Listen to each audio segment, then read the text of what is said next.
Happy Easter, everyone. RW here. It's a beautiful day up on the mountain. Yesterday, I spent about 18 hours. I started off with some paper, scissors, took the purple pig apart, started folding up paper and looking at things, and about 2:30 in the morning, Sunday, I had gotten to this point. There's still some trim panels and stuff to make and little things, but it's my first full metal jacket attempt, and this is 5052 aluminum 16th. It's real heavy. Added a couple pounds to the weight, but I've always wanted an all metal RC,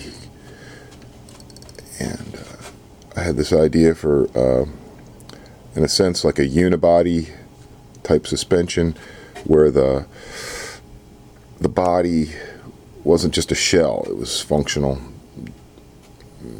sort of a critical part of the whole thing.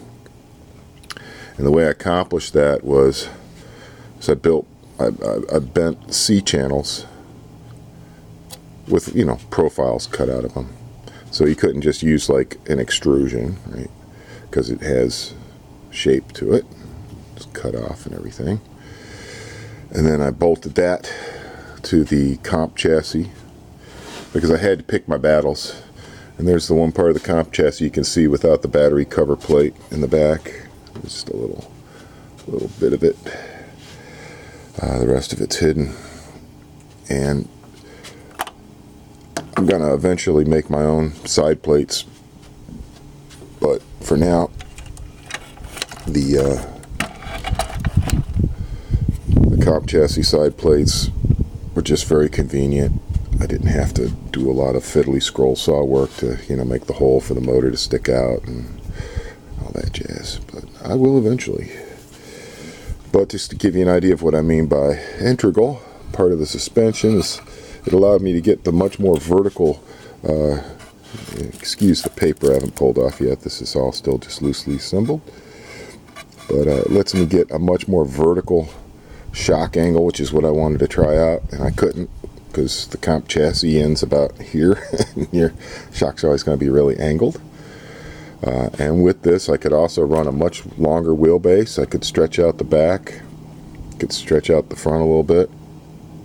There's things I could do to it.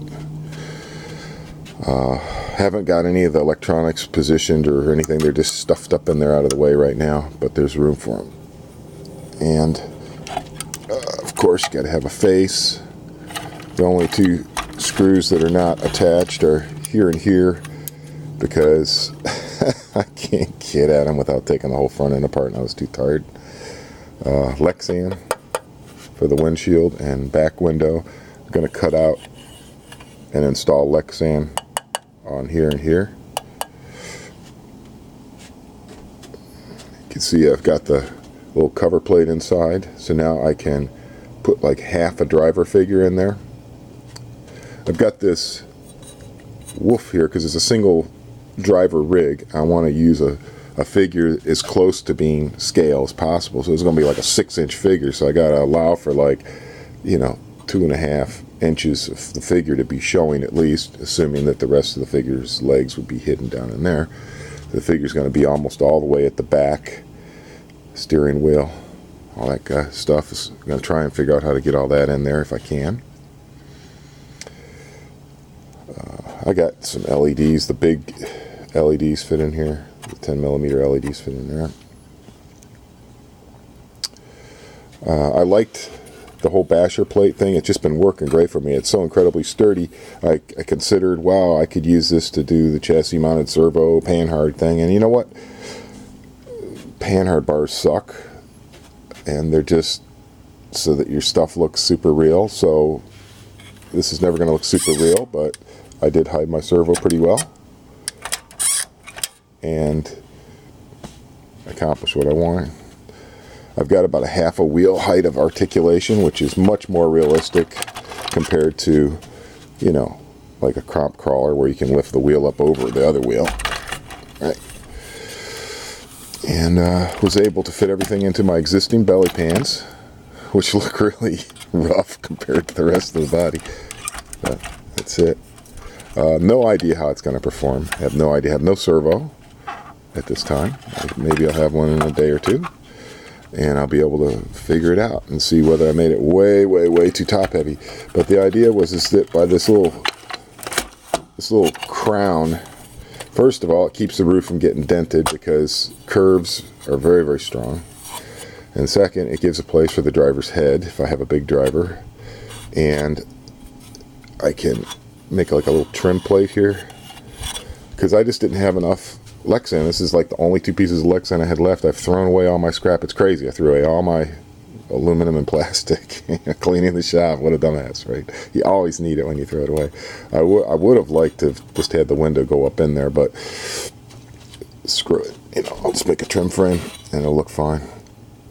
This is a bed for the battery. I got one battery that rides on this side in this pan down low, and then if I wanted extra range, I can put a second battery in here with my Y cable, and I have a cover plate that I can put over top of this and put scale accessories or whatever on top of it, a pile of rope, whatever, so it looks like a bed.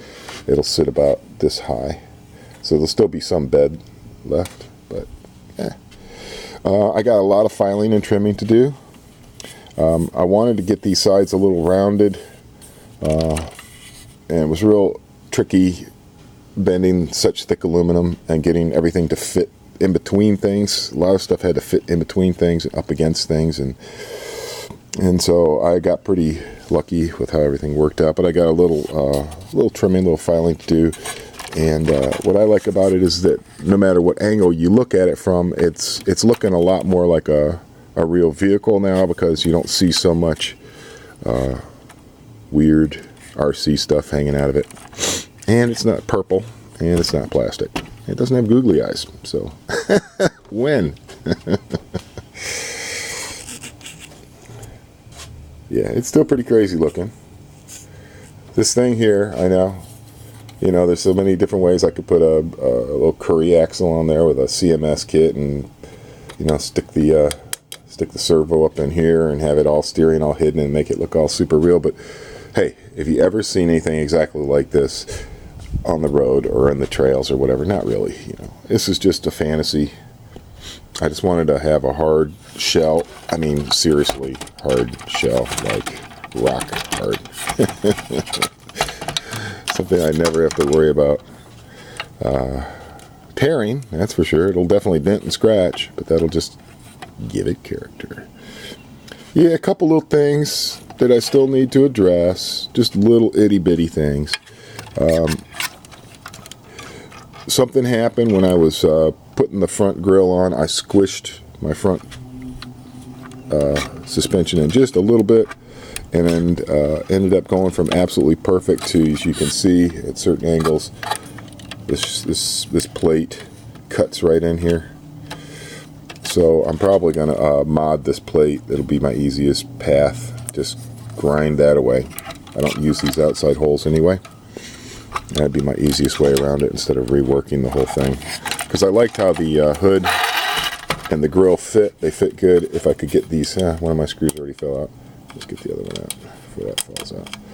But yeah, it fits really good even with just, I mean, it's really on there. I probably didn't need to put those screws there, but I was afraid that if this ever got hung up, that it would just lever this up and bend this and screw it all up. So I better put a couple screws there.